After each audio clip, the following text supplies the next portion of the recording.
Hello, and welcome to another presentation in this series of videos on Datacolor Spyder3 monitor calibration products. This video demonstrates features of the software that are only available in the Spyder3Elite application. Spyder3Elite includes two menus that are not found in the other Spyder3 products. These are the Actions menu and the Tools menu. All of the items found in these menus will be discussed. First, we will look at the commands in the Actions menu. The Profile command gives you the ability to create a monitor profile as a separate step instead of combined with the calibration process. In normal operation of Spyder3 software, the monitor is first calibrated, and then a profile of that calibrated state is created. Most of the time, this is what you want to do.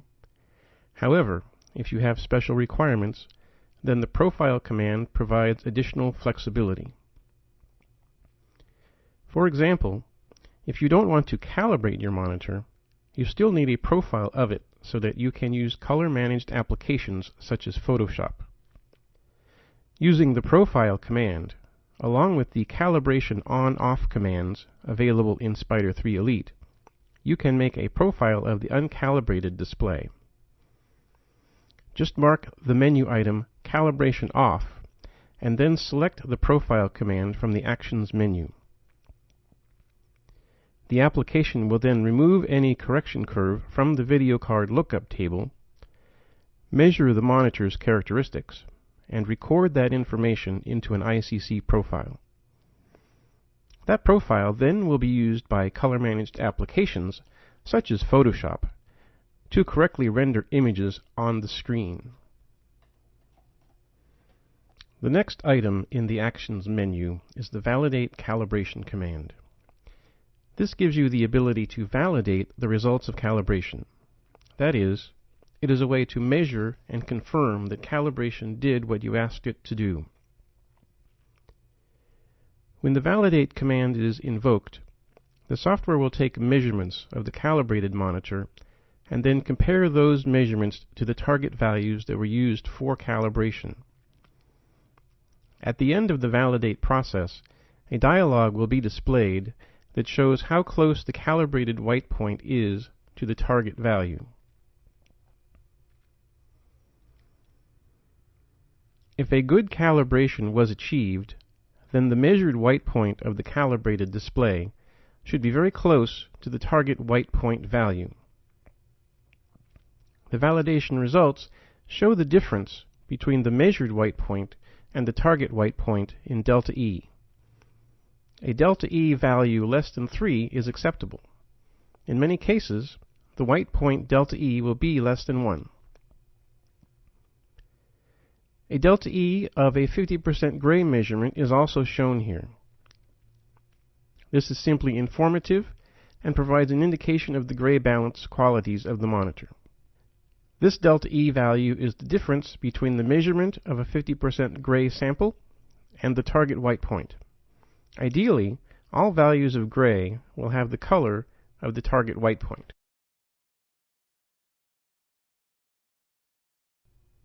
Studio Match assists you in calibrating multiple displays so that their viewing characteristics are as similar as possible. The characteristics that are matched include white point, tone response, which is also referred to as gamma, and white luminance. When viewing multiple displays simultaneously, matching the white luminance, which is sometimes referred to as brightness, is very important. Studio Match works with multiple monitors attached to a single computer and/or multiple monitors attached to multiple computers. There is a separate presentation in the Spyder3 video series that describes Studio Match in detail. Next in the Actions menu are the Calibration On/Off commands. For comparison and other special purposes, these commands allow you to toggle the monitor calibration on and off. Specifically, this means that the correction table in the video card is switched between the current correction curve and no curve. When calibration off is selected, a null curve is downloaded to the video card, removing any calibration from the display. When calibration on is selected, the calibration curve from the current monitor profile is downloaded to the video card.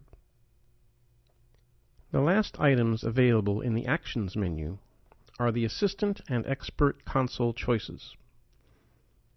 There are two user interface options available in Spyder3Elite: the Assistant mode, which is the only mode for Spyder3 Pro, and the Expert console.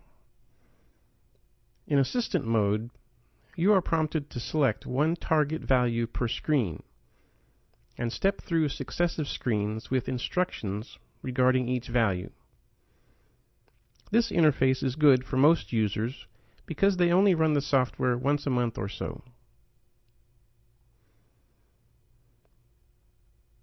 The Expert console presents all target values and options at once, with no explanation of their meaning.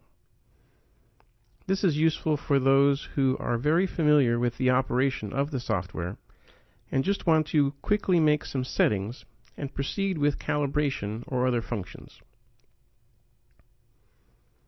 Items, which in the Assistant mode would be presented on separate screens, include Select Display, Target,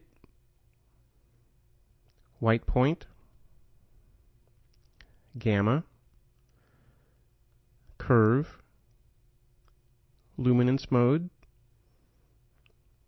and for measured luminance mode, the luminance target values, Spyder certification, and ambient light compensation.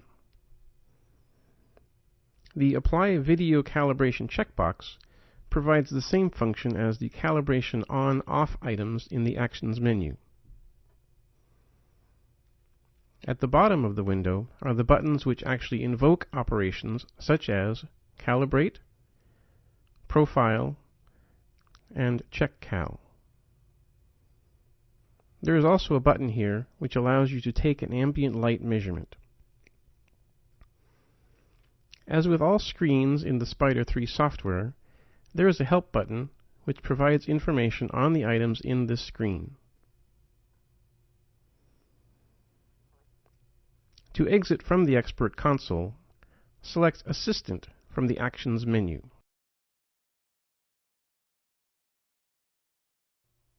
Is that the end? Oh, finally. Woohoo!